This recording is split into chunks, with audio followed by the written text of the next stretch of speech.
নমস্কার বন্ধুরা, আমি তোমাদের রঞ্জীব স্যার বলছি। আজকে আমি তোমাদের যে পলিটিক্যাল সায়েন্স আইডিসি পেপার যেটা আছে সেমিস্টার 2 সেটার সাজেশান নিয়ে এসেছি। ইউনিট 1-এর যে বড় কোশ্চেনগুলো আছে 15 মার্কস, 10 মার্কস, 20 মার্কসের এবং 5 মার্কসের যে কোশ্চেনগুলো এনেছি, খুব কম কোশ্চেন এনেছি। আমি যে কোশ্চেনগুলো দেখো দাগিয়ে দিয়েছি এবং কোশ্চেনগুলো করে দিয়েছি, সেইগুলো তোমরা যদি করো 100% কমন পাবে তোমরা, ঠিক আছে। তার মধ্যে কতগুলো কোশ্চেন আছে, যেমন সুশাসনের সঙ্গে উন্নয়নের সম্পর্ক, এটা খুব ইম্পর্টেন্ট কোশ্চেন, ঠিক আছে। সুশাসন কাকে বলে, সুশাসনের গুরুত্ব, সরকার কাকে বলে, শাসন কাকে বলে, শাসন ও সরকারের মধ্যে পার্থক্য কী, এই কোশ্চেনটা খুবই গুরুত্বপূর্ণ, ঠিক আছে। 8 নম্বরের কোশ্চেনটা সুশাসন ও গণতন্ত্রের মধ্যে সম্পর্ক কী, এটা একটা আছে। এই কোশ্চেনগুলো তোমরা করো, এই কোশ্চেনগুলো খুবই ইম্পর্টেন্ট কোশ্চেন।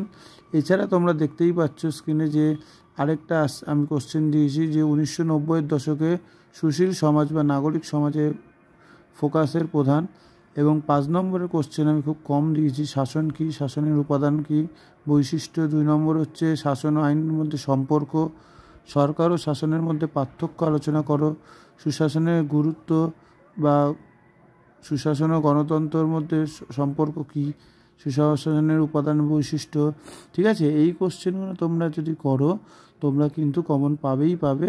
এবং ইউনিট 2-এর ভিডিওটাও আমি কালকে দিয়ে দেবো। এইগুলো তোমরা করো এখন থেকে আইডিসি পেপারে, তোমাদের কিন্তু পরীক্ষার সামনে চলে এসছে। এবং কারোর যদি কিছু অসুবিধা হয় আমাকে হোয়াটসঅ্যাপে যোগাযোগ করতে পারো, হোয়াটসঅ্যাপ নাম্বার দেওয়া আছে, ঠিক আছে। এইগুলো তোমরা করো, আশা করি তোমাদের সাহায্য হবে।